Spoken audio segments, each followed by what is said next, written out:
Targaryen marries another Targaryen, brother with sister, all that good stuff, right? So this guy, Aegon the First, known as Aegon the Conqueror, who's probably based on William the Conqueror, who conquered England. You know, if you guys are fans of history. George R. Martin steals a lot from history. You know, War of the Roses, all that good stuff. But he takes over all the Seven Kingdoms, right? And there's, of course, 7 kingdoms in that. Some of them change. Like, for example, House Tyrell of the Reach used to be House Gardner. But then, like, the Stuarts were House Tyrell, and they're like, yeah, go ahead, Gardner, go attack the dragon people. And then they all died, and they became the head of the Reach, right? So houses change all the time. Yes? Gardeners are the ones that, like, went into the dragons and died? Yeah, who got bodied? Who survived again? The Tyrells, and they're still in power today, right? So there's 7 kingdoms. There's the Reach with House Tyrell. There's the North with the Starks. There's the Iron Islands of the Greyjoys. There's the South, where the deserts are. That's Dorne, and that's ruled by House Martell. There's the Stormlands in the bottom east, ruled by the Baratheons. There are the Vale, that's ruled by the Arryns. And the 7th one is, I just call it the Rock, or the central area of Westeros, and that's ruled by House Lannister, right? Very famous house. And there's this kind of 8th house. There used to be House Tully, right? They used to be the River Lords, the River Kings, but then they got owned and they lost all their land, so they're just lords, right? So Aegon, he wasn't only just a conqueror, he was a politician, right? Because he's just like a dirty Valyrian, right? Dirty Valyrians didn't know anything about us Westerosi, but he made a house like Westeros, you know? He made like House Targaryen with the 3 dragons' head. It's like the sigil, right? He gets anointed by basically the Pope, the High Septim. You know, he followed the cultures of the place, and he was able to like integrate himself to be the true ruler of Westeros, right? And he gained a lot of respect from it. And because Aegon was such a good conqueror, such a good politician, the Targaryen dynasty lasted for about 2,000, 3,000 years. Pretty good line. But then something happened, all right? The Targaryens fell. Yes. So he's not a true, like, Targaryen, he's just, like, integrated himself? Well, no, he's a Valyrian, but Valyrians are not from Westeros. Oh, okay. Okay. So everyone sees them as Westerosi. Oh. So essentially, a bunch of like we're skipping over. This isn't Targaryen history, right? We're going straight to the main story, but we have to talk about Robert's Rebellion. So basically, the last Targaryens so far are this guy named. I guess I should start with the king. There's Mad King Aerys, right? And he's kind of crazy. You know, he's a little paranoid that people are trying to overthrow him. Right? So he's a shaky dude, right? And he loves fire. He loves this thing called wildfire. It's like Greek fire. It's basically like napalm. Fire that sticks to stuff and just burns it to a crisp, right? And like, he's kind of crazy, but the realm's pretty good. The Hand is this guy named Tywin Lannister. He's the head of House Lannister. And like, everyone respects Tywin Lannister, right? And he basically causes this golden age. But then the biggest party around happened. The tourney at Harrenhal. And Harrenhal was like the biggest place. You know, everyone came. The Storm Lords, the people from the Reach, everybody went there. Including a girl named Lyanna Stark. Right? Lyanna Stark is from House Stark, and she has 3 brothers. 1 is not important. Right? I'm not even going to name the guy because he's not important. 2 is Ed, or Eddard Stark, and the other one is Brandon Stark. Right? Brandon is impulsive, fucks anything that with a hole. Like, he's a chat. He's known as the wild wolf, right? And Ned, he's silent, he's meek, he's the virgin. You know, no one likes Ned, right? Ned's a cuck. But he's honorable, so we like him, right? So basically, this big tournament happens, and Rhaegar Targaryen wins, right? Because he's such a, you know, he's the Dragon Knight. Like, Rhaegar Targaryen is like a symbol of the Targaryens. He's like the Targaryen you want to be, right? So he wins, and whoever he's gonna, if you win a tournament in Westeros, you name a woman as the Lady of Love and Glory or whatever, right? And he names Lyanna Stark as the Lady of Love and Glory, which is a problem because she's betrothed to a guy named Robert Baratheon, right? Really strong dude, powerful house. The Baratheons control all the Stormlands, and everyone loves Robert. He's an asshole, but everyone loves that guy, right? And this upsets both Starks, Eddard and Brandon Stark. So they get all mad. And after this tournament, Rhaegar, quote unquote, kidnaps Lyanna. So everyone's freaking out. They're like, why is Rhaegar doing this? You know, this is like almost an act of war, because that's a highborn lady you're taking. And he takes her to this place called the Tower of Joy. And heaven knows what happens in the Tower of Joy. 5 books in, 10 years later, 20 years, like this series has been around forever. Nobody knows what happens in the Tower of Joy, right? It's that big of a secret, right? But it pissed off Robert Baratheon and Brendan Stark, right? So Brendan Stark rolls up with his dad, Rickard Stark, and he's like, where's my sister? To the king, to King Aerys. He's like, I want to kill Rhaegar, that piece of shit, because he's impulsive. He doesn't think, right? And he's like, oh, okay, I'll show you Rhaegar, right? And he basically says, yeah, you can fight Rhaegar for your tyranny. What you're doing is tyranny, bro. So you're gonna have to fight against fire. Can you fight against fire? Check this out. And just burns both of them. He burns Rickard Stark and Brandon Stark. It's actually way more crueler because he burns Rickard Stark, his dad, Brandon's dad, and he's locked with a cord on his neck. So he tries to reach for his father and eventually suffocates, and they both die in fire, right? And that's an act of war. House Stark is one of the biggest houses around, right? And that's a problem. And Robert Baratheon is best buddies with Ned. And Ned's brother, the heir of House Stark, and the dad died. So he's the virgin wolf is the head of House Stark, right? So this big war happens called Robert's Rebellion. Robert's mad. He's like, Rhaegar, he's a rapist. He took my betrothed wife. Because, you know, Lyanna was betrothed to Robert Baratheon, right? Rhaegar, the man who kidnapped Lyanna, eventually is like, man, I gotta beat this guy's ass. So he gets ready, and there's this big battle. This is like one of the most important battles in Game of Thrones. The Battle of the Trident, right? Because everyone thought that Rhaegar was gonna win, right? There's 2 big battles. We'll talk about the other one later. There's the Battle of the Bells, the Battle of the Trident. Unfortunately, Rhaegar fights Robert Baratheon, but he's such a freaking tank, dude. He gets his warhammer and boom, hits him right in the chest plate, and he instantly dies, right? And everyone around Rhaegar, because he was like untouchable, like he was the Targaryen, right? Everyone shits their pants and runs away and gives up, right? And after a couple more things happen, there's the sack of King's Landing. This is another big event that you guys gotta pay attention to.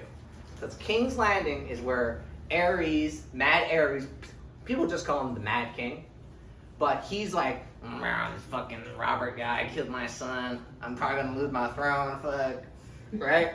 And Rhaegar was married to this girl called Diana? Diana Martell? Was it Elliot? Yeah, Elia Martell, thank you. Elia Martell, she's kind of sickly, but she's loved. And the Martells have a big history with the Targaryens. Because during like those big wars, Dawn never lost. They never lost to the dragons because they would always run away when the dragons came up and then cause more trouble when they went away. So instead of like using war to conquer Dawn, they used diplomacy and did a marriage pact. So the Martells and the Targaryens are linked, right? And that's like a big deal, right? Because she had kids with Rhaegar. So yeah, you can kill the Mad King, but who's going to inherit the throne? Rhaegar's son. Because he died in the Battle of the Trident. And that's going to be this guy named Aegon, this little boy, he's a little baby. And they have like a daughter. I don't remember her name, she's not really that important. But what happens is, remember I said the Hand of the King was Tywin Lannister, right? So this guy, Tywin Lannister, his son is in this place called the Kingsguard. And the Kingsguard, they protect the king. That's it. That's their whole thing. They can't hold land, they can't have children. All they do is protect the king. even if the king's like beating his wife and like raping her, they can't stand against the king because that's the king. You gotta protect him. That's your job, right? And oaths are very serious in Westeros. You break your oath, you're a demon, you're a monster, and we're gonna lock you up. All right, everyone hates you for your oath breaker. So this guy named Jaime Lannister, the son of Tywin Lannister, is in the King's Guard, seeing King Aerys like kill all these people, and he's just like, oh man, why am I here? Right? What am I doing here? Am I protecting nobody here? I was a knight, right? And Tywin comes knocking, and Tywin Lannister has not been involved with the war, the Robert's Rebellion, at all. He's been in Casterly Lock, his kingdom, and doing nothing, right? So Aerys is like, why is Tywin Lannister knocking on my door? Advisor. His main advisor, or the master of whisperers, this guy's named Varys. Sus dude. Keep him in mind. Sus dude. He says, don't let in Tywin Lannister, which is the best piece of advice he has ever given to King Aerys. Do not let Tywin Lannister in. So you know what he does? He let Tywin Lannister in because he thought, oh yeah, he's the hand of my king. I have his son as hostage because he's in the King's Guard. He can kill his son at any time, right? So he's like, Tywin won't do anything. But because Tywin's such a cold-hearted fuck, he sacks King's Landing. Everyone gets attacked, they get pillaged, and most importantly, Ilya Martell, her little girl, and her baby gets attacked by this guy called Glegar Clegane, right? Also known as the Mountain, right? And he walks up, he gets Ilya's baby, smashes him on the head in the rock, like on these rocks, right? And then rapes her, and then kills her, right? All under the orders of Tywin Lannister. But that all got covered up, right? Because the Lannisters are like, oh, casualties of war, shit happens, But those heirs and those people had to die for Robert Baratheon to be king. Because of inheritance, You killed Mad King, it's going to go to Aegon. You got to kill Aegon. Even if it's a baby, you got to take him down. Ilya Martell, she was kind of just collateral, bruh. Right? So that's the big thing. And that's Robert's Rebellion. And after all that mess happens, Robert becomes king. No one else rebels. Because, dude, Robert killed Rhaegar, and he fucking destroyed King's Landing. He's kind of epic. Like, everyone agrees, like, yo, Robert Baratheon's kind of epic. Right? And because Tywin Lannister helped with the sack of King's Landing, because he basically just snuck in and just killed everybody, right? Robert agreed to marry his daughter, Cersei Lannister. Very notorious. Sus. Everyone says sus, bro. She is kind of sus, but she marries Robert Baratheon. And 10 years later, after like a decade later, Robert is like fat, he's like, oh my god, fuck being king, because he was always a fighter, right? And we can finally start with the first book. This is when the first book happens, right? All that is prior from the first book, but now it's the first book. It's called The Game of Thrones, right? Which is a really fucking cool name, iconic name. Everyone loves it. People call the series Game of Thrones, even me. Song Ice and Fire, what's that? But so essentially, this whole thing starts with the death of a man named Jon Arryn. Jon Arryn dies, right? And he was the new hand of the king after Tywin kind of just dipped, right? And Jon Arryn, he was a smart fucking dude. He was woke. And it caused like a new golden age, right? Another golden age, because he's just so fucking good at his job, ruling the realm. Well, Robert is like fucking bitches and not ruling and drinking wine and getting fat. Jon Arryn, he's running the country, right? He's the best dude, right? But he's killed, right? And at first his death is ruled, he's old, he's a boomer, he got sick and died. But there's this rumor that he was poisoned by the Lannisters, right? And only one person hears that.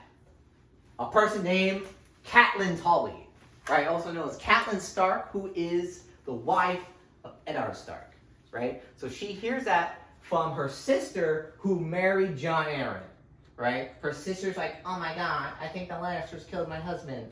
Went to Cat, told Ned, and Ned, being the cool guy he is, he's like, bro, that's not okay. That's not, That's not justice. That's basically Ned. He's just like, that's not justice. That's not okay, right? And then Robert Baratheon, he rolls up. He hasn't seen his friend in 10 years. Like Ned and Robert Baratheon, they were raised in the same castle. They were raised in the Vale, and they're best buds. They're like brothers, right? So Robert goes up to his brother, even though Robert has 2 other brothers, but he hates them both, which is hilarious. So he goes up to Ned. He's like, Ned, Jon Arryn dead, bro. That shit crazy. Can you please be my hand, bro? Please be my hand. Bro, please be my hand. And then Ned doesn't want to do it because the Starks have the Starks have been ruling in the North for 8,000 years. 8,000 years. Before the Targaryens even existed in Westeros, they were ruling the North. They were kings of the North, and when Aegon the Conqueror showed up, they became wardens of the North. They got demoted, right? But he's like, I'm not moving from this seat. Nope, I'm not moving from my chair, right? And eventually his wife browbeats him to be hand of the king, and he's going to look for who killed Jon Arryn.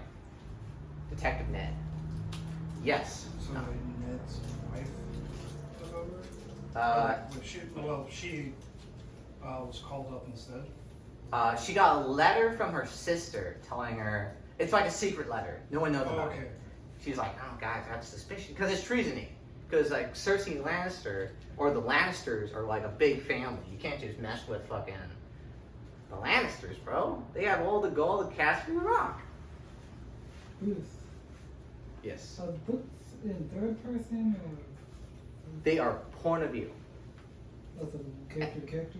Yeah, it goes Eddard, like all the chapters are not like Eddard 1, Eddard 2, Catelyn 1, and you get some crazy ones, but it's mostly just straight point of view. It's not like the show at all. The show, you can jump to character, but in the books, you follow one guy and you see their experience. Any other questions? Is anyone confused about what's going on yet? Two. All right, good. You will be. All right, you will be. Shit's gonna get more complicated. But so yeah, while Rob is like chilling in Winterfell, getting fat and all that, Catelyn and Ned have, I think, 5 children, right? 5, a lot of kids, right? There's Jon Snow, who's a bastard. If you don't know, if you're from a royal family, usually you're like, oh yeah, Jon Stark. Yeah, that's me, Jon Stark. But if you're a bastard, like your dad fucks some wench, some peasant woman, your surname is changed. It says Stark, you get Snow. And it's different in every region. So let's say I fathered a bastard named Caden. He would be Caden Storm, because he was born in the Stormlands. Or let's say I fathered, let's just pick a random name no one has, like Kyle. Kyle, if I, had sex with a woman and she was in like the Fingers, he would be Kyle Stone, right? So depending on where you are, we'll change your bastard name. So because Jon was born in the North, he's known as Jon Snow, bastard. And Catelyn hates Jon because he's a bastard, right? And she's like, and he looked kind of more like Ned, right? Like he has a big resemblance to his father, and she's mad about that because her children, they have like red, like auburn, like chestnut hair, right? But like Jon has the black, gray eyes, looks just like Ned, right? So she's mad at Jon for 1, being the eldest, and 2, just like competing with her children. So she hates Jon. So there's Jon Snow. So Jon already has this problem of being a bastard. Like he's like a lower rung in society, and his mom hates him. Like his surrogate mom fucking hates him. So he always feels like he has something to prove. Next is Robb Stark, the true heir of Winterfell. Robb, he's a good boy, kind of like Ned. A little rambunctious. He's about like 13, like 15, 14, around this time, during the books. Rambunctious lad, heir to Winterfell. Next is, yes, no. So how old was Jon? Jon, he's like 16, 15. So 16. Yeah. He's like a year or 2 older. Okay. So then it's Sansa, who's like the goody 2-shoes. I want to impress everyone, I'm a lady. She doesn't have the wolf blood at all, right? She's milquetoast, right? Very good, like, I give my daughter away, let's have an alliance. Arya Stark, however, the next in line, she is annoying, she's a tomboy, she has the wild blood, she has the wolf blood, as Ned likes to call it. She's wild, and she wants to have swords, not have kids, I ain't gonna follow the rules. Annoying, everyone hates her, but also everyone loves her. And then the two small boys, Brandon and Rickon. Rickon's the smallest, the most least important Stark. You probably don't gotta talk about him, but he's kind of interesting because he's a plot line later on, but just kind of put him on the back burner. But Bran Stark is the most important character out of all these fucking kids, right next to Jon Snow. Right, Jon's on top. Bran, he's like B tier. He's really close to Jon. So Bran, he's the youngest. He likes climbing and he's Rambo. He's kind of like the most sensible out of all the Stark children, if that makes sense. He's just like, yeah, that's not right. And he's like 8, 9 years old during this. But those are the Stark children, and it's really important to tell you all the Stark children because, the shit gets crazy with them. The shit gets crazy. Yeah. You said there was 5. There's 5. Ned. No, Ned's the father. Oh, sorry. Jon Snow. Yeah. John doesn't include, right? Yeah, Jon Snow, The Goody Two Shoes. Sansa, Right. Tomboy, Arya or something. yeah, Arya. So, But then you said there was 2 twins. no, not 2 twins, but there's Oh, Bran sorry. and there's Rickon. So that's Oh, okay. all 5. Yeah, Rob. What about wrong? Rob, is that 6? Yeah, it's Yeah. 6 plus Yeah. with John. Yeah. I always forget about that. Sorry, Rob. Yeah, John's not cool. So basically, after all that shit happens, they see an execution, and a little out of order here, but they find this dead giant wolf. Right? There's this dead fucking. This is like before Robert Baratheon came. There's this dead wolf after they execute someone from the Night's Watch for abandoning. I wonder if that's gonna come back. Anyways, they kill this guy, and fucking this big ass wolf died, and there's like 5 cubs here, And like it's a really weird moment. It's a really but this shows how much Jon cares about his family despite being a bastard. The Gary Stu kind of moment where Eddard looks at these wolves, he's like, oh my god, the our wolves fucking disgusting. We should squash these fucking puppies, dude. Like he's like really dismissive for some reason. But like Jon's like, Dad, our house has a direwolf. Bro, those are direwolves. They're made for us. And he's just like, okay, keep the wolves. Keep the fucking wolves. And all 5 kids get him, but Jon doesn't get one. But then he finds a lone white direwolf. He calls him a ghost. He's like, this is my direwolf. This is my direwolf. Yeah. Is Ghost a baby or is he kind of like... They're all young. They're Ghost all is like cubs. Ghost is like the runt, right? Yeah, he's like the run litter, the smallest. He doesn't speak, he doesn't growl, and he's pure white. He's like an albino wolf, right? So Jon calls him Ghost. The wolves, if you want to know them, is Lady, Shaggy Dog, Nymeria, Summer. Ghost, Summer, and Grey Wind. Who's Rob? What? Who's Rob's dog? Rob Stark? Yeah. Grey Wind. He has Grey Wind. It's really, but yeah, they have these fucking wolves. Yes. Is it important to mention Theon? Theon? Yeah. I was gonna mention him during the Battle of the Whispering Woods, but yeah, Theon's good. Theon is basically a captive of Eddard Stark, but they're called wards, so it's fancier. So essentially, the guys, remember the Greyjoys? I mentioned them during the history. The Greyjoys, after Robert took up the throne, wanted to be kings, right? So this guy named King Balon, he's like, I'm King Balon, right? And they started attacking the north because the Iron Islands, where the Greyjoys live, is right next to the north. So they started attacking them, right? So the Greyjoy rebellions happened. And Rob, the whole gang was there. The Martells, the Lannisters. A lot of people got clout from this battle. And the collateral was, Balon lost, of course, after Robert destroys Pike's Wall. Pike's like this, water castle. It's not underwater, it's just on an island, water castle's pretty cool. But its walls got smashed in, and he had to give up his only remaining son, Theon, and give him to Ned Stark to foster. You know, so whenever Balon wants to rise up, you know, gamers rise up, because the Greyjoys, they're a crazy house. They're a crazy, like, it's like a culture, right? On the Iron Islands, you don't have anything. You got goats, rocks, and salt. That's all you got. So what you're gonna do? You're gonna become a pirate, start taking shit, right? But that causes a lot of problems in the other population, right? Maybe I don't want my trade vessel to be, you know, invaded by these squids, right? And that's the sigil of the Greyjoys. It's a yellow kraken and a black field, House Greyjoy. So in order to stop them from rising up, they basically foster Theon at Ned's side. So Balon feels like he doesn't have to rise up. So after all that, Ned goes down King's Landing, right? To find out who killed Jon Arryn, because that's the main thing. Who the fuck killed Jon Arryn? And he's gonna find out. He takes like fucking 3 of his kids. Okay, we're gonna fast forward because a lot of this shit doesn't matter.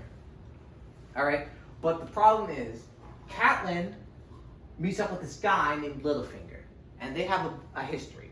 Because Littlefinger is from what's his real name? Peter Baelish. Baelish, thank you. Peter Baelish is from House Baelish, and that's like a super indistinguished house. And like essentially, here are the islands of the finger. Right? They kind of just look like fingers. And there's this like, what's going on right here? That's House Baelish. That's all the land they own. That's everything they are. They are this tiny island on these large islands called the Fingers, right? So not a lot of rep, not a lot of cred.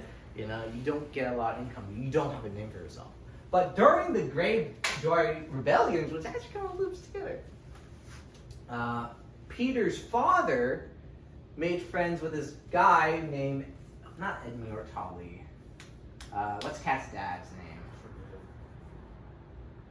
Fucking, let's call him like John Tully, because everyone's named John. So he made like Peter Baelish's dad makes friends with the head of House Tully, who is basically the River Lord, right? He has a lot of credit, right? And he's like, you know, Baelish, you're hella funny, bro. You're not that distinguished, but I'm gonna foster your son where I live, you know? Give him a better life for himself. So Peter Baelish grows up with the Tully sisters, Lysa Tully and Catelyn Tully. And Peter Baelish had eyes, Catelyn Tully, right? And, you know, they like play kissing games and all that. But then Catelyn was betrothed to this guy named Brandon Stark. Gotta remember that. Brandon Stark is betrothed to Catelyn Tully, right? And Peter's like, she's my waifu. She's my waifu, right? So he believed, like, Batar Baelish, he's just a kid, you know? Like, from dirt and raised high. So he has, like, a high ego. He thinks about dreams, you know? He's like, if I challenge Brandon, if I beat him in a duel, I'm gonna get Catelyn's heart. And when he fights Brandon, he beats the shit out of Batar. And Batar doesn't even come with armor. He just has a sword. So Brandon laughs at him, takes off his armor. He's the wild wolf, you know? He's the Chad Stark, right? So he mercifully just beats the shit out of Batar. And Cat just never loved Batar in the first place, right?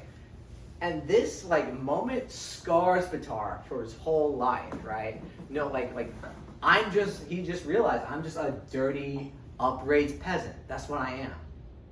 You know, there's no way I'm gonna find love with her. But Catelyn's sister, Lysa Tully, loved Littlefinger, loved Batar, right? For reals, right? So there's a night after the duel, Batar gets so drunk, you know, he's like crying, he's sad, you know.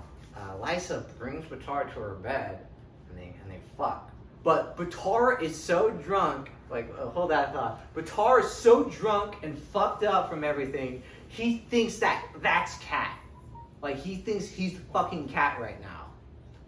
Right? So to this day, it's either like he doesn't know or he chooses to just misremember it, saying, yeah, I thought Cat Stark first. Right? That's his fucking head. But he really made love with Lysa Tully, Cat's sister. It's a really fucked up story. That's for later on. That's for like the third book. But yeah, keep that in mind. There's a big connection between these characters. So, Catelyn Tully goes up to Littlefinger, and she loves Littlefinger. Like, not like that. Like, but as like the manlet little brother you have, you know, the person you're like, yeah, he's a friend of mine, you know. I tease him a little bit, but I don't do anything like that, right? And Bran is attacked. I forgot to mention this. It's a pretty important detail. Is Bran fucking falls. He loves climbing on towers, and he never falls because Bran's just such a good climber. But one day he just randomly fucking falls down, right? And everyone's like, bro, what the fuck happened to Bran, right? He's like crippled. He's like in critical condition. He's like dying, right? And no one knows if Bran's gonna live, right? And Catelyn, she's like devastated. And this is the same day Ned has to go to King's Landing to become Hand, right? Like all this crazy shit happened in one day, right?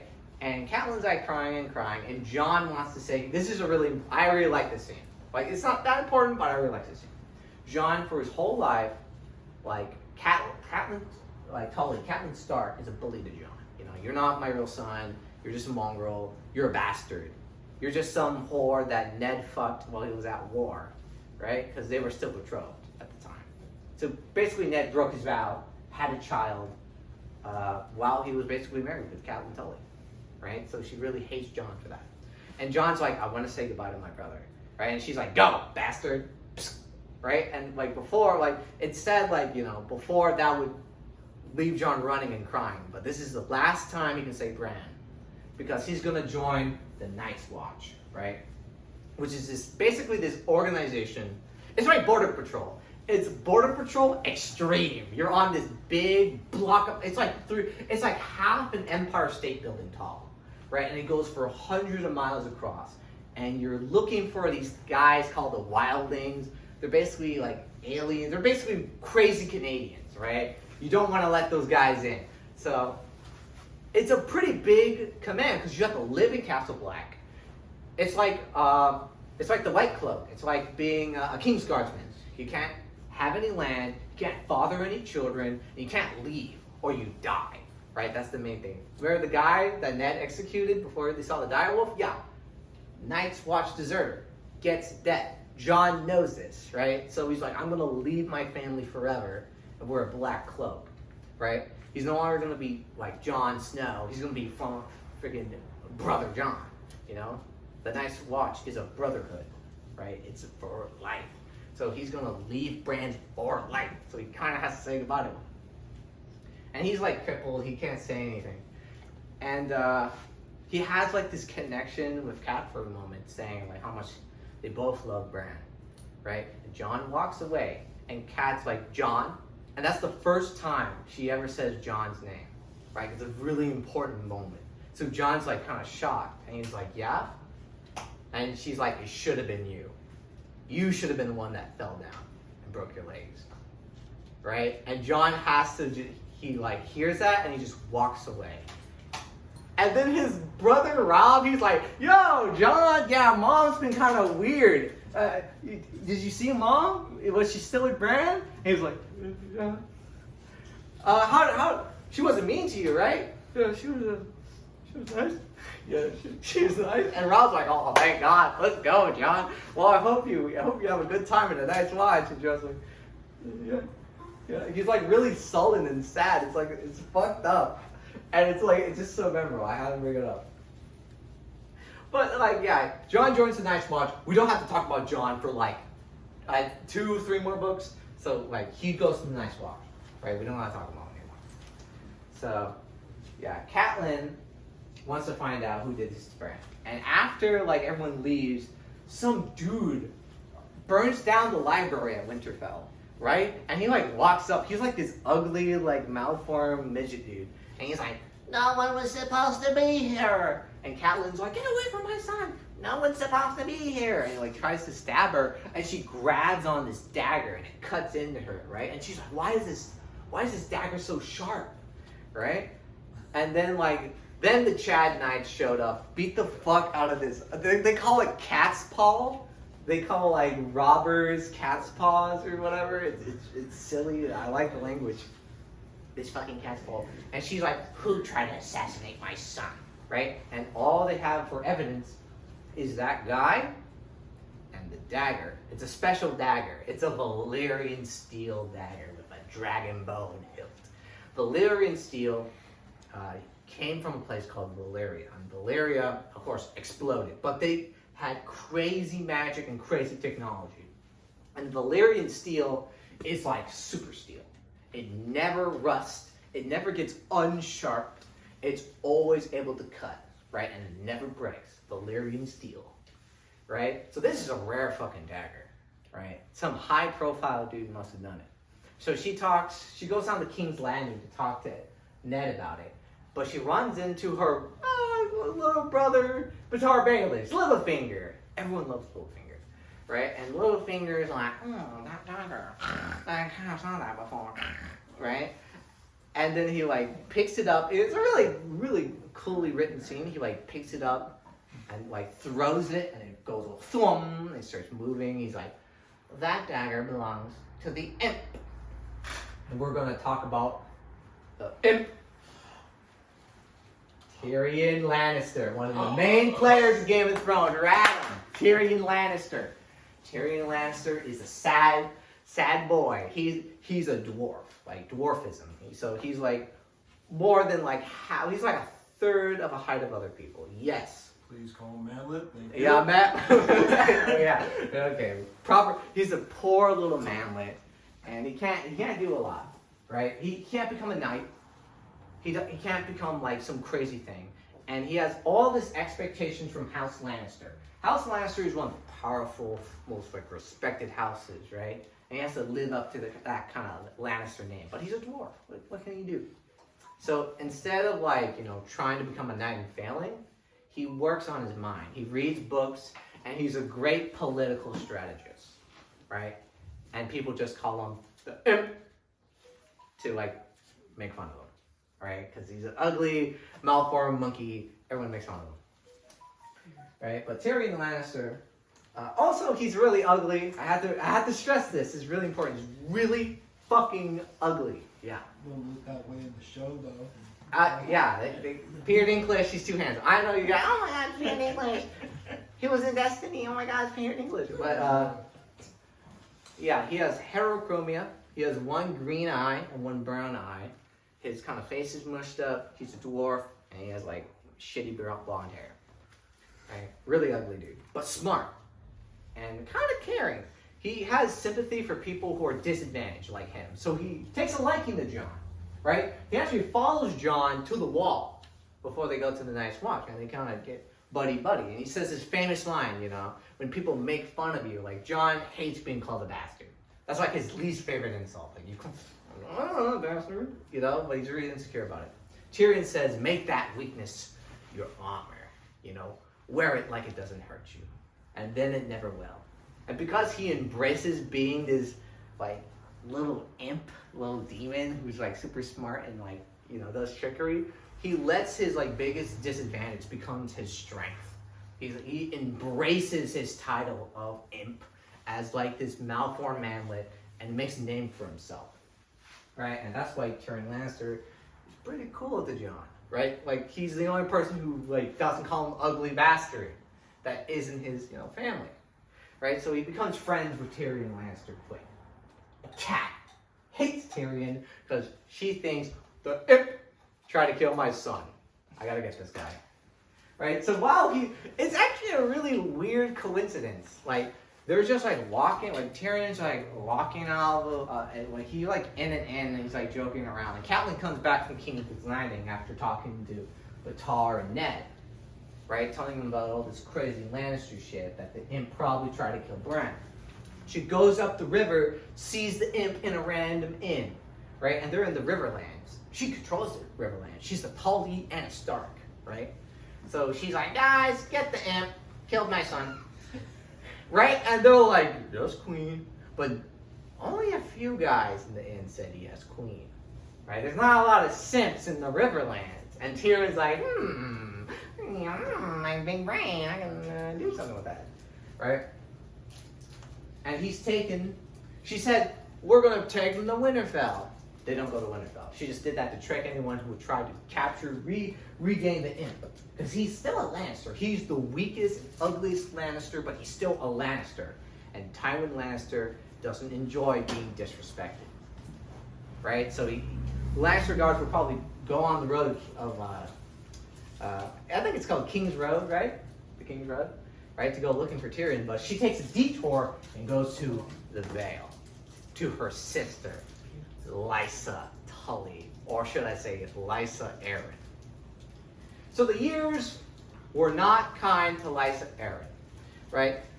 The person she was betrothed to after all the after that Patar shit, when they found out that Littlefinger fucked Lysa, he was kicked out of the Vale, right? He's like, get out of here, you fucked my daughter, because being a virgin is really important, right? Lysa's like soiled goods. You're like, fuck, she fucked some dude. Now she looks like shit.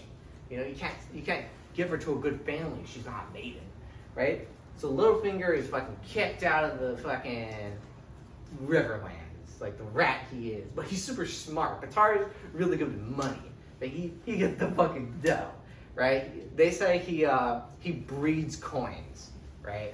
And have little coin babies. He has little coin farms, right? So everyone respects Patar for his financial knowledge. And because of that, and because of his connections with Lysa, because they still talk, right? He grows high and becomes master of coin in King's Landing. I'll talk about that later. But Lysa married Jon Arryn. And Jon Arryn was like 50, 60, and he wanted an heir. So he would fuck Lysa all the time, hoping for a son, and every baby she had died and withered away, right? And this really fucked with her head, right? And there's this really important moment, because it's revealed that her and Patar had a baby that first time they had sex, right? And that's a problem for the head of House Tully. You have to marry Jon Arryn, and you can't raise a bastard in the Riverlands. So she's actually tricked into having an abortion, which was Littlefinger's baby and her baby. So she is devastated, right? And every other baby she gets after that from Jon Arryn fucking dies, because he's old. He can't have kids. Like, the Arryns are famous for not having kids. Yeah. How did they have abortions back then? They, it could be magic or some shit, but they have this thing called moon tea, which is basically like Plan B. Essentially, they just brew this thing called moon tea, baby gone. All right, but they slipped it to her while she wasn't noticing. She lost her baby, kind of lost a piece of her mind, so she's super sensitive. But she finally managed to get one baby, only one sickly, dying baby, called Robert Arryn, Jon Arryn's son, right? We just call him Sweet Robin, because he's a sweet little boy, right? And Lysa, she goes fat. She had everyone calls her like cow, and she's just like, she always like Sweet Robin. He's like Bran's age, like 9, 8, and he still sucks on his mom's titty, right? It's so bad. Right? And everyone's like, you have to foster Sweet Robin somewhere else. You're making him a cut. We gotta make him a knight, right? Father him in Dragonstone. Father him here. He needs to be strong. And Lysa's like, no, he's my last baby, because she loses all her fucking kids. So she's kind of crazy, right? And she kind of has a power trip being in the Vale. After all this time, being a woman, married off to man, like a cattle, she finally gets a lick of power, because she's the lady of the Vale. Jon Arryn dies, right? So she runs the show. So she's like, oh my god, this imp. Oh my god, disrespect this imp. Let me disrespect it, right? And she's super cocky about Tyrion, right? And it's like a really cool journey. Tyrion and Catelyn's journey to the Vale. They get attacked by barbarians and shit. And a couple of people escort them, and one of them is this guy named Bronn, and he's a mercenary, right? But he's a really good mercenary. They're called sellswords, right? He's a sick sellsword, and he's fucked up, right? So Tyrion loves him instantly, right? And they make jokes. They're like best buddies, right? But he knows that Bronn is selfish, and Bronn is willing to take risk, and he's like, I'm going to keep that in mind, because Tyrion always has a tool in his arsenal. Because that's all he has. He's a fucking... So he has to think his way out in most situations. So after that, they get to the Vale, and Tyrion is tortured. Like Tyrion gets tortured so many times in books, it's crazy. But this is the first like super big one. He gets caught in sky cells. Sky cells, they're basically like a room with a slope, and the wall where the slope ends, it's just open. And the Vale is this sky castle that kind of just lives on this cliff, right? And no one can attack the Vale because the way up to the Vale is so treacherous that no one even wants to think about it. You know, unless you have a dragon. You know, that's how they were able to conquer the Amazons with a dragon. You just fly up to the Vale. But no one can get up there, right? Unless you're like escorted up there with donkeys and no one's throwing arrows at you. So Tyrion is in the sky cell. Every day he wakes up, he sees this open window. This dude, he's like this fucking like Frankenstein dude. He goes, you want beans? And he like throws the beans at him. Like he's super mean. Dude, that's the scene. There's tons of bean scenes. There's a lot of bean imagery, if you will. A lot of bean imagery. But Tyrion, yeah. So he's like hanging off like through the window? No, it's like a room, but there's a slope. Yeah. No, he can kind of lie. Like the friction is enough for him not to slide. It's not like a slip and slide. Oh, okay. But the threat of like, it's called the blue is calling me. It's like when you always see that door, you're like, man, there's a way. I can just kill myself right now. Maybe I should kill myself. Oh, You know, the blue's calling me. But Tyrion comes up with a wicked gamble, a crazy gamble. He goes up to the dude who's been beating him and throwing beans at him. He's like, do you want gold? And then he punches him, gold! He's like, gold? Ruh-roh, right? He's like, what's this gold, right? And like, he's a slow dude. So people bullied him in the past. So he's like used to being tricked. So he doesn't believe Tyrion. He's like, I'll give you a bag of gold. I'll give you a bag of gold if you give a message to Lysa. I am going to confess, right? And he's like, ugly, and hits him. But he does what he says. He gives Lysa the message that Tyrion's going to confess. And Lysa, of course, she's arrogant. She's like, oh, like she's Fortnite dancing. She's like, oh, I'm going to. She summons all her knights, all the head houses of the Vale. Everyone's going to look at the imp confessing to trying to kill Bran, right? That's what's going to happen. She's going to fucking show this bitch up, right?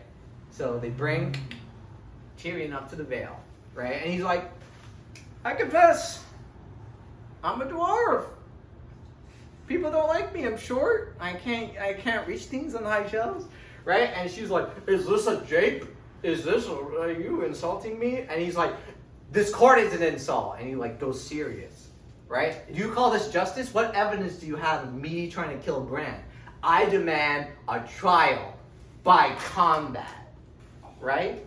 And a trial by combat, there's two types of trials in Westeros. There's a regular trial, evidence, which is shitty because people can usually just fake evidence to get you convicted anyways.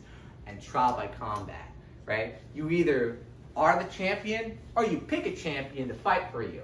And whoever dies proves your innocence because it's like the gods, it's in the gods' hands, it's in the warrior's hands, right? And everyone laughs at Tyrion when he says this. He's like, are you gonna fight yourself, imp? No one's gonna fight for you, imp! Right? And everyone starts laughing at him. But then Bronn, seeing that there's an opportunity, like I can save sorta, kinda, maybe the heir of House Lannister. And Lannisters are known for Lannister gold, right? Because there's like a gold mine, right? Where Lannis, Casterly Rock, yeah, where Casterly Rock is, right? And they have a good port called Lannisport. So they have trade, they have gold, and they, give loans. They give loans they're like a little bank, right? So they're like a really high respected house. And the words of House Lannister is a Lannister always pays his debts, right? And this is a famous phrase everyone hears. If you help a Lannister, they will help you in return. That are the words of House Lannister. So, when Bronn hears this, he makes a split decision. He's like, I'm pretty good sellsword. I can probably kick any one of these guys' asses, right? And he goes, I'll fight for the imp, right? And it's like a really cool moment because you don't expect it, right? And then they do a trial by combat. and it's like a really famous night. Like Lysa takes so many like stupid chances she doesn't need to. She's like, hey, my oldest knight can beat you. Like she wants to flex, right? She gets the oldest knight to do it, who's still really good, right? And she's like, wear your ceremonial armor. So he has to wear all this heavy armor, right? And Bronn, he's not wearing anything. He's like wearing what I'm wearing.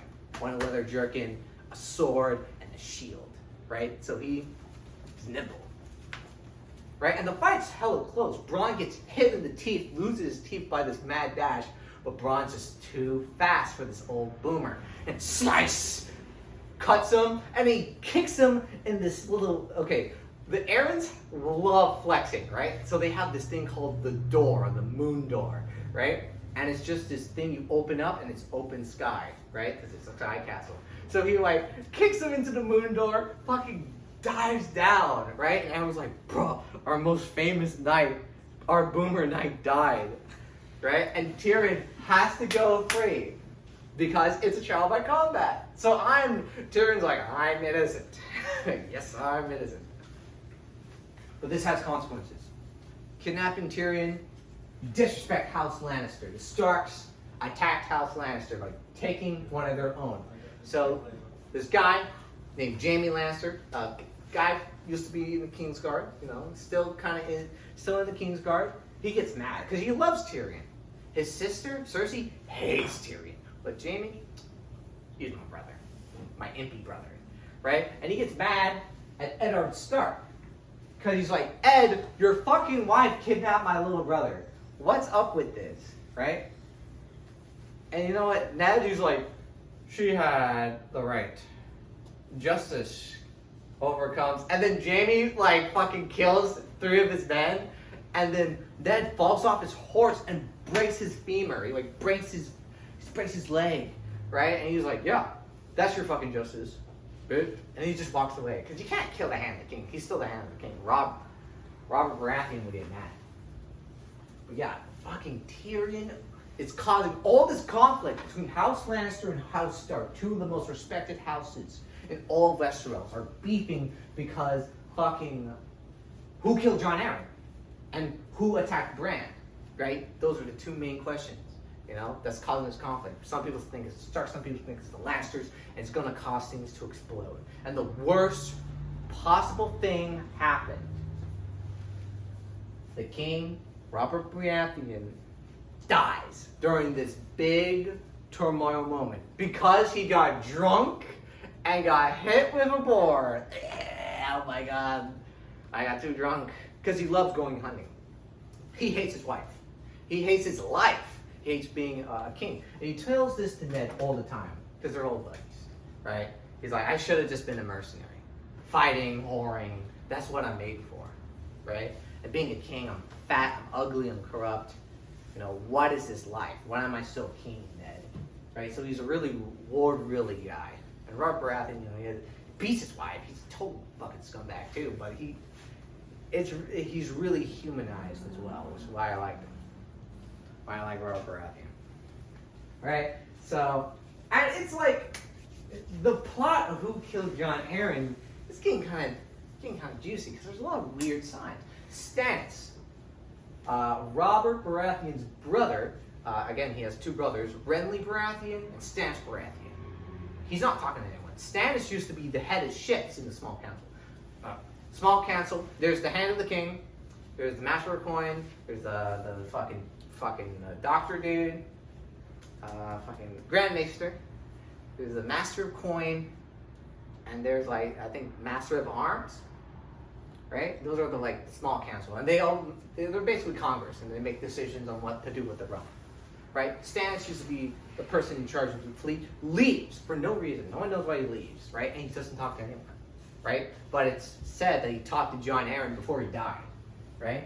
So our detective Ned looks at all the books Jon Arryn was reading, and it's all about inherency. Every time a Baratheon married a Lannister. And he's like, this is dumb. Why are we looking at all this? Why was Jon Arryn looking at all this? Right? And he sees through all the books that most of the kids mysteriously look the same.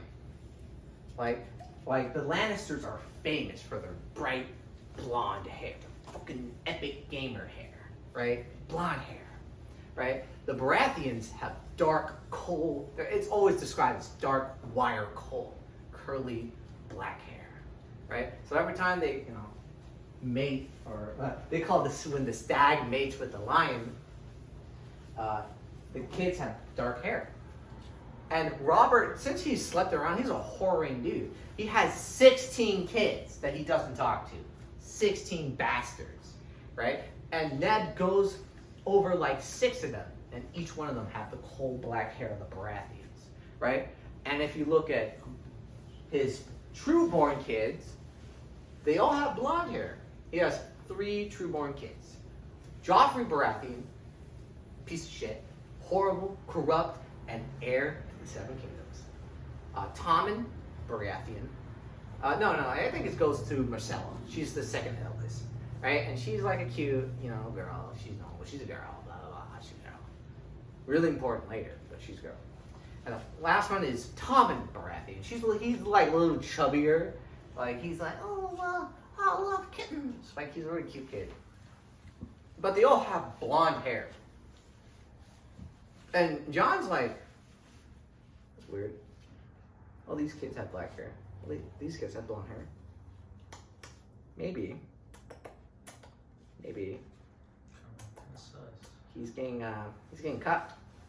I think my boy's getting cut. But who's cucking the king? And it ends up, I kept this from all you. This is a big reveal.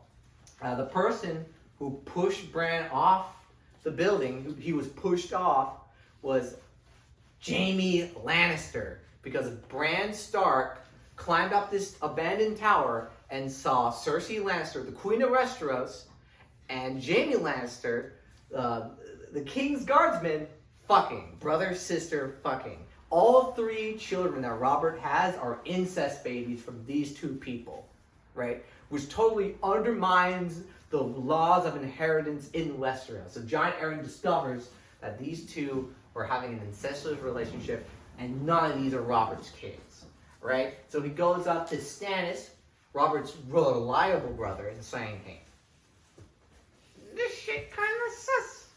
This shit kind of sus. And then he mysteriously dies. I'm wondering why Jon Arryn died, right, guys? And it's revealed that his sickness, his the High Maester, the Grand Maester Pycelle, is in bed with the Lannisters. It's like every fucking vow in the 7 Kingdoms get broken, right? When you're a Maester, you serve the realm, not a king. You heal people, blah blah blah. But Pycelle, he's in it for House Lannister and lets Jon Arryn get poisoned and lets him die and complicit in it. But he did not poison him himself. That much is clear. So when Ned discovers that these are just incest babies, what does he do?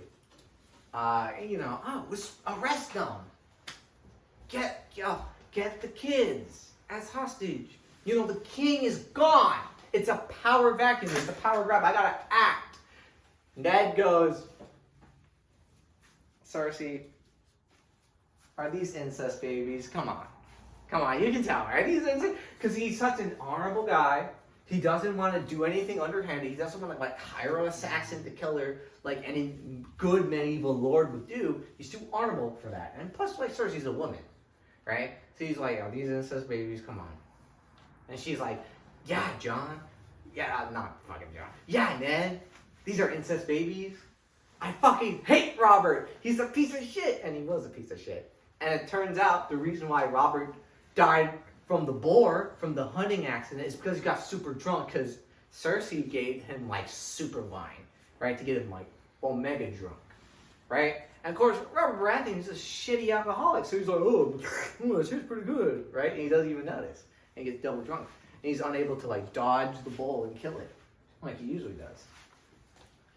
So there's this very famous line, and it's a really weird scene, because Cersei tries to seduce Ned, and Ned is not about it. He's an honorable dude. He's like, don't touch me, snake. Don't touch me, wench. Right? It's super cool.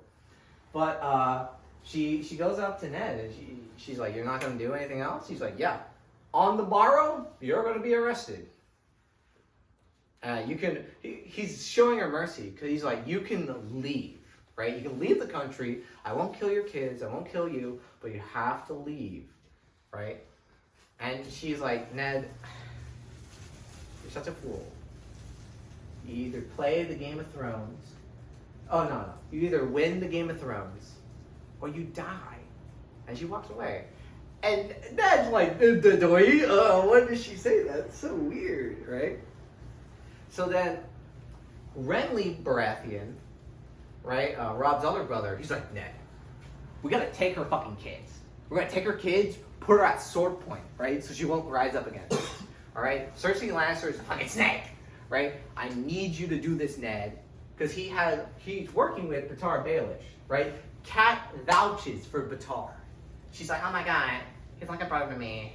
You gotta trust Batar," right? And Batar's like, "Oh, Ned, you gotta trust me. I'll get you the city guard," right? And he's the master of coins, so he can give people paychecks. So who are you gonna follow? Some lord or the dude who's paying you? The dude who's paying you, right? So he's like, "Please, now that you're with Batar and you have the city watch, we gotta take these kids so Cersei doesn't want to attack, because there's Lannister men in King's Landing, because it's both Baratheon and Lannister, you know." And Ned says, "Using kids as hostages, dishonorable. That's so dishonorable, bro. That's dishonorable. Get out of my face." And then Renly's like, "You bloody fool." And then he rides off to a place called Highgarden in the Reach, right? He's not seen again. So when he tries to arrest Cersei with his man, he's like, "Yep, I'm Lord Regent. Robert Baratheon said it on his will before he died. You're under arrest, Cersei Lannister. I'm sorry, the jig's up." And she's like, "Oh, okay. Guards, can you shoot old Ned's men?" And they all fucking die. Like every Stark, everyone who is even affiliated with the North is killed in King's Landing, right?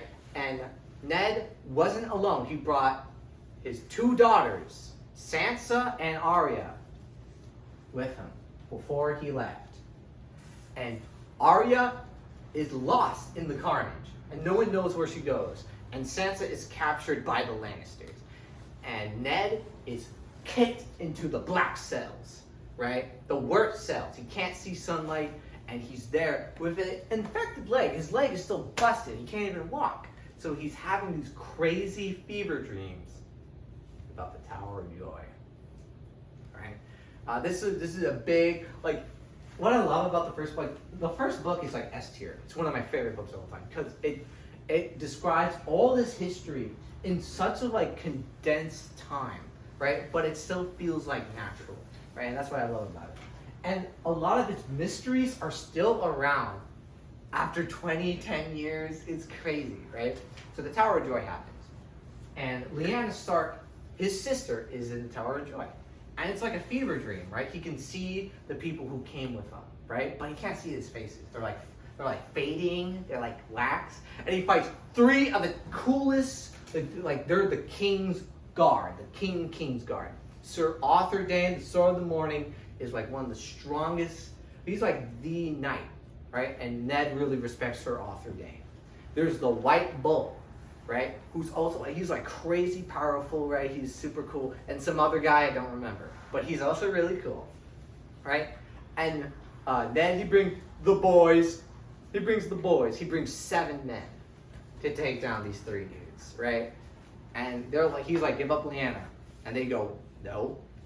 And when Rhaegar's done killing Robb, I'll join him, right? It's some cool smack talk, right? So they battle, right? And it's 3 against 7. And only 2 of Ned's 7 survived. Himself and his pal, Jordan Reed. Or what was it? Howland Reed? Howland Reed, right? And it's like, bro,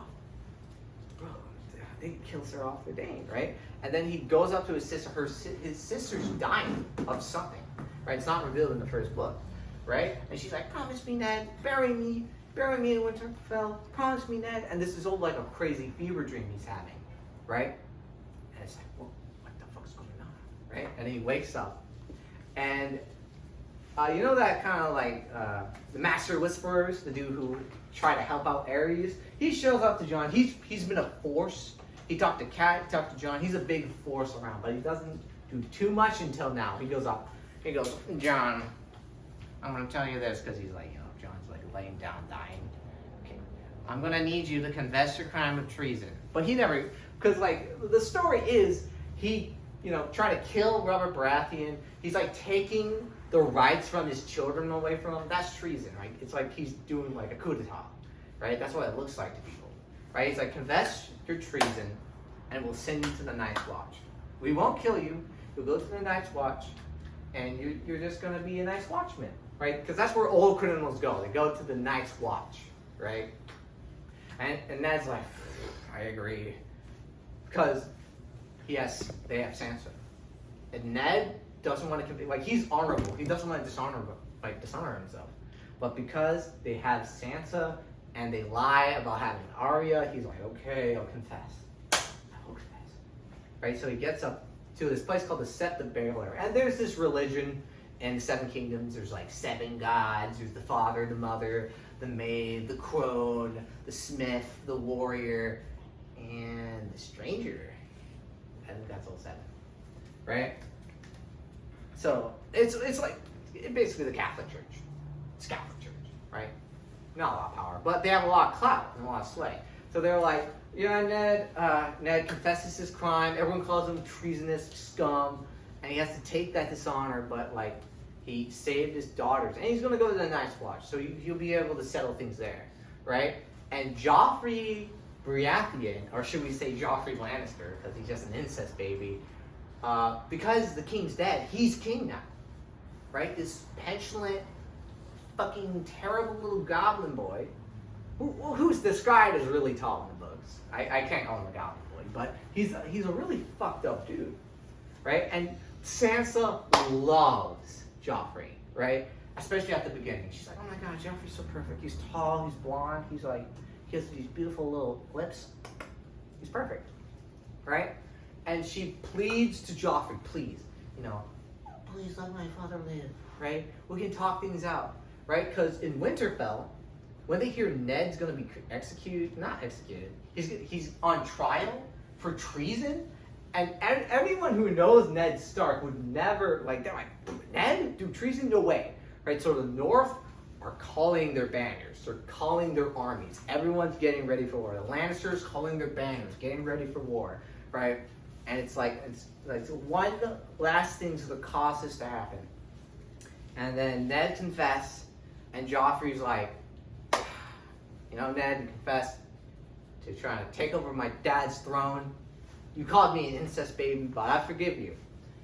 You can go to the Night's Watch. But, you know what they say about treason? Off with his head! And they kill Ned Stark, right?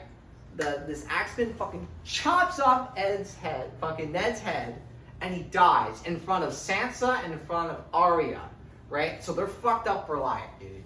So Jon, Eddard Stark fucking dies, right? And that causes the war between the Lannisters and the fucking Starks.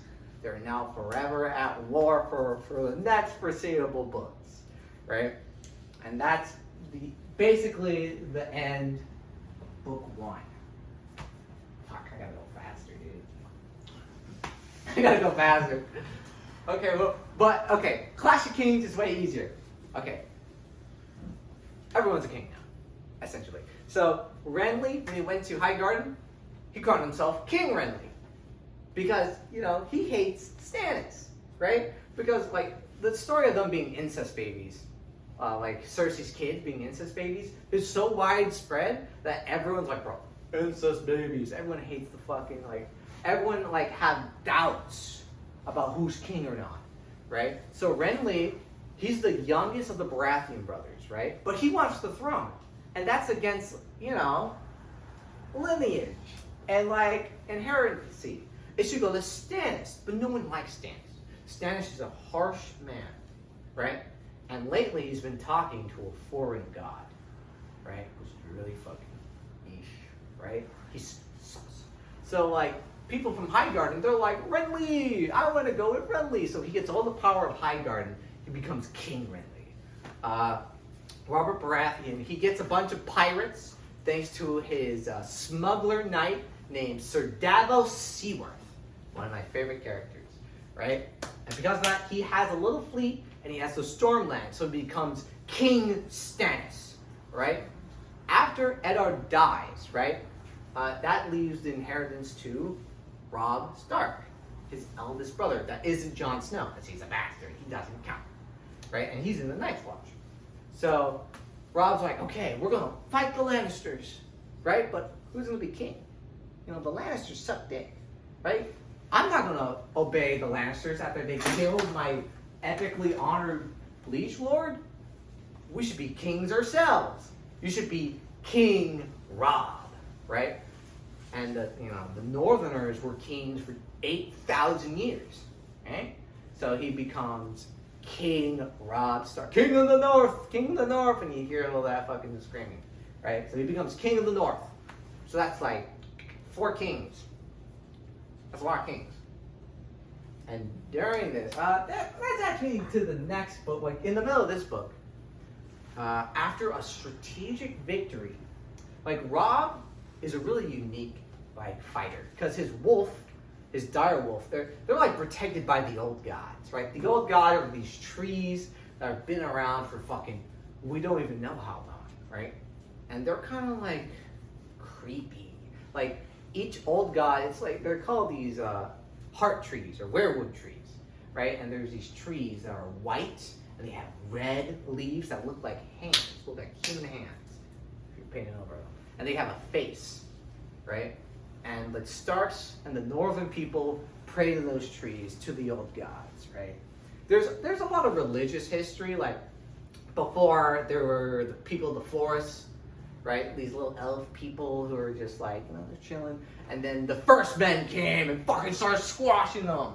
And then they're like, you know what, trees are cool, right? And they became integrated.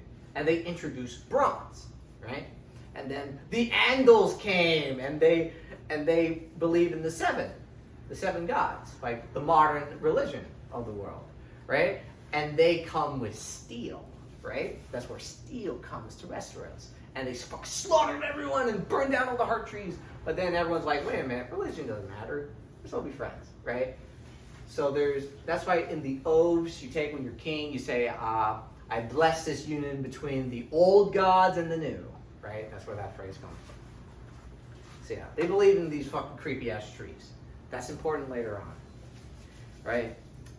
And essentially, there's a strategic battle that happens called the Whispering Woods, right? The Whispering Woods happen, and Jaime Lannister is captured, bro. He's fucking captured because Robb uses his direwolf that is blessed by the old gods, by these fucking tree gods, you know, to find him like, ooh, there's a secret path here. We can sneak behind him and flank the enemy, right? Oh, we can bait him if we do this, right? Thanks to his wolf, right? So he's able to win every single battle, right, he has. And he captures Jaime Lannister, the heir of Casterly Lock. You know, this Chad, like he's like one of the most important hostages of all time, right? So it's a big victory for the Kingdom of the North, right? And they're still fighting the Lannisters and the Renlys and the Stannises, and each one of them have a navy. And the Iron Islands are right next to the north, right? And they're great sailors and they're great like admirals, right? They're famous for it. They're the great choice, right? So Robb's like, Theon, my foster brother, my ward brother, like they're really good friends, Theon and Robb Stark. He's like, please ask your dad to join our army so we can attack the Lannisters, right? And it's the same gamer who rose up, like King Balon from the Greyjoy Rebellion. That's the same dude. So Robb's like, I trust Theon. Theon would never betray me, right? So Theon goes up to the Iron Islands, and he's like, yeah, Robb Stark says, oh, you can be your own king, right? If you help us in the war to end the Lannisters. And the Ironborn, you know how I said they were pirates? They believe in the iron price, not the gold price. Gold price, that's what whores are for. The iron price is when you kill someone or you take someone's shit. That's when you pay the iron price. So he's like, he's giving me a crown? Why don't I just take one? So he crowns himself King Balon. And that's king number 5. All right, and this era in history is called the War of the Five Kings. So all the kings are fighting each other, trying to get Westeros. Right? Okay. Intermission. Daenerys. Totally did not talk about this chick. Right? She is one of the 2 last Targaryens. Right? You know how the Targaryens were genocide at King's Landing at the beginning of Robert's Rebellion? There's 2 kids that didn't die. Not Rhaegar's kids, King Aerys' kids. You know, King Aerys, he's from 2 like sections of incest. Like that dude is insane in the membrane. And he has like 3 kids, right? Viserys, Daenerys, and Rhaegar. Rhaegar's a good one. But Viserys and Daenerys had a tough ride trying to run away from Robert Baratheon trying to kill him. Right? So they're fucking like bitter, they're cold. And this guy, this like fat Chungus, like he's huge. Right? He has a forked beard, he's yellow. He's called Illyrio. And he's been taking care of them for a couple years now. And he strikes a deal with the Dothraki, right? They're known as the Horse Lords, right? And they fucking like, they rape, they pillage. They're like the Mongols, but like they eat horses and onions. They're cool, right? And one of them, they're acted by Jason Momoa, and you're like, oh my, I kind of like Jason Momoa, right? So she gets betrothed to the Khal, the Khalasar. The Khal is like the king or like tribe leader, and this Khal is the Khal of Okar. Like he's sick. His name is Khal Drogo, right? And he's uniting all the Dothraki under one Khalasar, right? Which is like a tribe group, right? So he's super fucking powerful, right? And he sees Daenerys, right? Because it's like he has like a pad, right? Khal Drogo is seen as like this I hunt and kill, but he's smart, you know. He just speaks Dothraki. You know, he's not just a warrior; he's a politician. He has a penthouse, you know. He has like friends. He has Illyrio, right? Who's just this trader, this cheese merchant, right? And he decides to get married to Daenerys, right? The last of the Targaryens, right? And they fuck, and you know, at first, Dany is described as this weak, helpless girl, because fucking, what the fuck? Viserys is such a shitty brother, right? After years of being abused by Viserys, because like, you kind of have to be hard on people, right? When you're running away from assassins every day of your life, you got to be like, shut up, Daenerys, we're moving now, right? But he kind of goes crazy.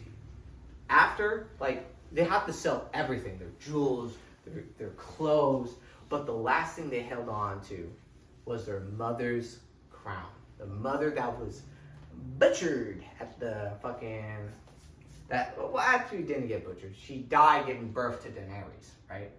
So, like, you know, Viserys kind of hates Daenerys for that. There's a lot of, like, blood of the father, you know, sins of the father type stuff in Game of Thrones. But they have her crown. And Viserys is forced to sell it for bread, for food, right? And he never forgives Daenerys for that. And he becomes crazy. He's just like, I deserve to be king. I want to be king, you know? Because technically it's still his kingdom. He is the true line of succession for the fucking 7 kingdoms. And it was stolen by Robert Baratheon, this fucking asshole, right? So he hates everything, he hates everyone. And he's just like, you, Dany, whore, slut. He kind of decided to think, whore, slut, bitch. Marry that barbarian. Because, you know, if you give a car a gift he likes, he gives you something in return. You know, like an army, right? And he's like, I'm going to get 20,000 Dothraki screamers, and we're going to attack the 7 kingdoms, and I'm going to be king now, right? But Viserys sucks. Remember when I talked about Aegon? Like the first Targaryen. He's a politician. He's smart. He thinks. He tries to get in line with the culture, like Daenerys is. Daenerys, you know, she's wearing the Dothraki clothes. She's doing the customs. She's eating the horses and onions.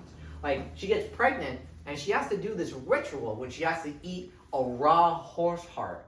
And if she, like, spits it up, you know, her child's gonna be malformed and shitty and ugly and terrible, right? And she's like, oh my God, I want to get this horse heart. But and it's like raw muscles. There's like no fat on it. But she still does. She eats the whole thing, right? And the Khal and everyone, all the other Dothraki respect Daenerys for respecting her custom.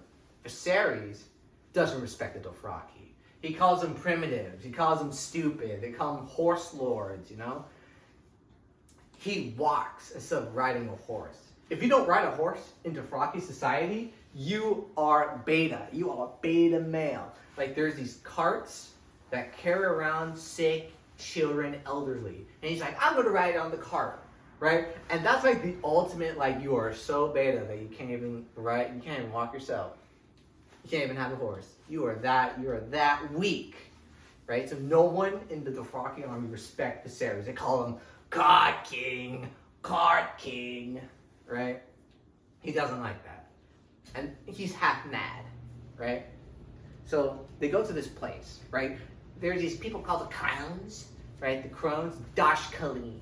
And the Dashkaleen, they basically look at Daenerys and she's like, you have a prophecy, baby. You got the Gachapul.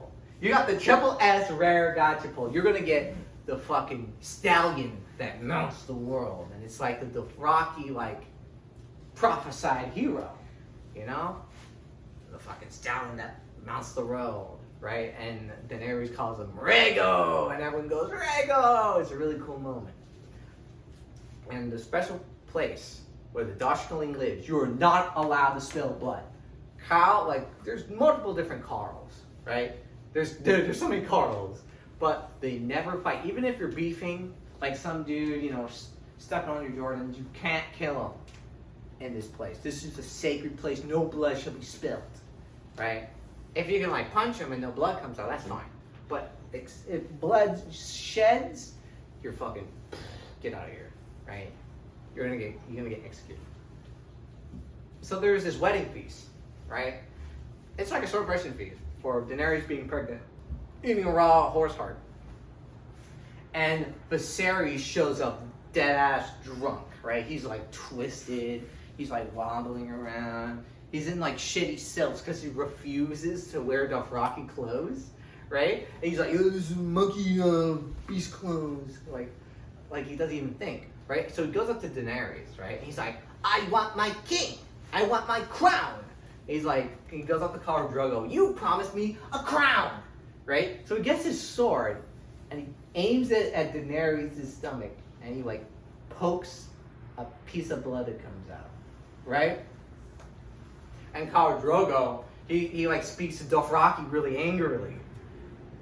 And he says, like Daenerys is really good with language. And she's like, she hears, you will have your crown, right?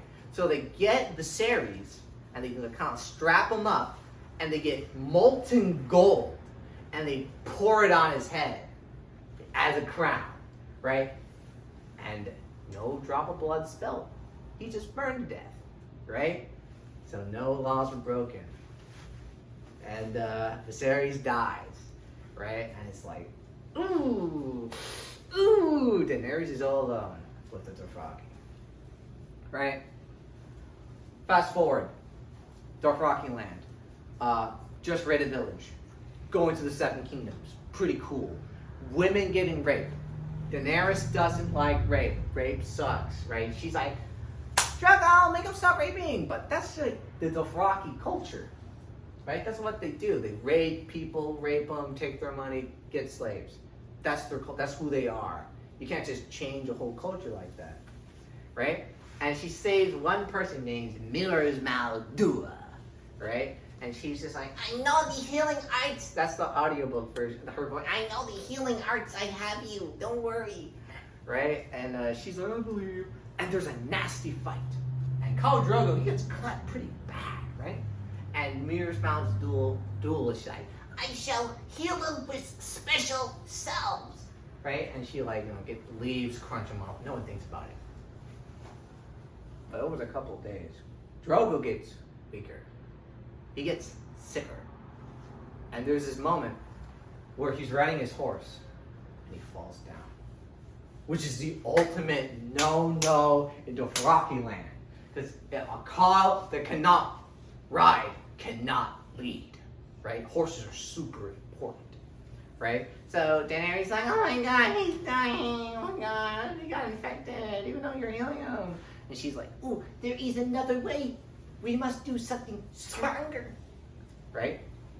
So she gets a horse, splits its throat, pours it on, like, Drogo, which is already bad. You can kill horses like that, what the fuck? This is magic. Like Dothraki hate magic. They're like, ugh, witch woman, we should kill her and shit, right? They don't kill her, right? So because like Daenerys, she's still Khaleesi. She's still the Khaleesi, right? So like she still has a lot of sway over people, and